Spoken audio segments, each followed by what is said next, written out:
lowering blood pressure is actually easier than you might think, and the solution doesn't always require medication. 90% of blood pressure is what we call idiopathic. In other words, there's not a primary cause, but it's something that is actually very directly related to what we eat and the way we live. So the way to reduce blood pressure, I would say my top 3 ways to do it. Number 1, if you don't exercise, you want to start exercising. Exercising is the best medicine, not only for your heart health, for your brain health, for generally reducing inflammation, but it actually lowers blood pressure quite effectively. So although this may not seem intuitive, when you are exercising, obviously you get your heart rate up and your blood pressure up when you're on the treadmill or you're running or swimming or whatever activity you're doing. But after the exercise session and workout is over, your blood pressure and your heart rate both come down and stay down for close to 24 hours. So you can imagine why regular exercise can actually be better than or the same as a medication to lower your blood pressure. So that's really one of the first things.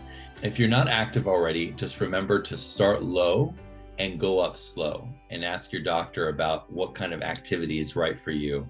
Oftentimes just starting by going for a walk is a great first step. Another thing to lower blood pressure is to look at what we eat.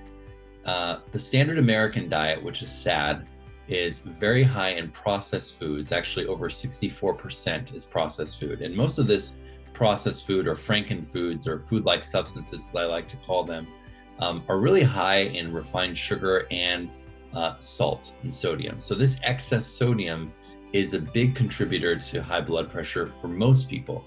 Not everybody who has high blood pressure has a link to the salt intake, but for most people, they are salt sensitive.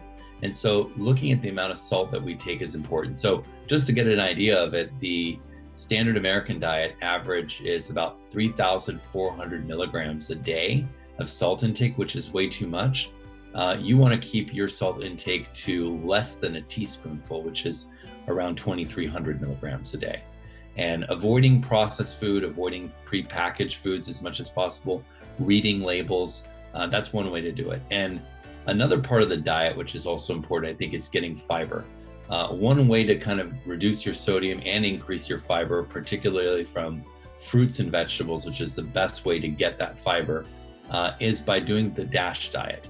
The DASH diet, which stands for Dietary Approaches to Stop Hypertension, has been well studied, and there's cookbooks, recipe books, all sorts of resources out there about the DASH diet. And the key components that I would focus on is reducing the amount of salt and increasing the intake of whole fruits and whole vegetables. We're not talking about juicing. We're talking about the whole fruit and vegetables, because when you juice it, you take out the fiber. And that's the key part here to lowering blood pressure, is the fiber. So much so that even just adding psyllium husk powder, which is the key ingredient in Metamucil, for example, just getting that powder and adding a few tablespoons a day, mixing it in water and drinking it, that also by itself has been shown to lower blood pressure. So key things here: exercise, lowering salt or sodium intake, and increasing fiber in the source of whole fruits and vegetables.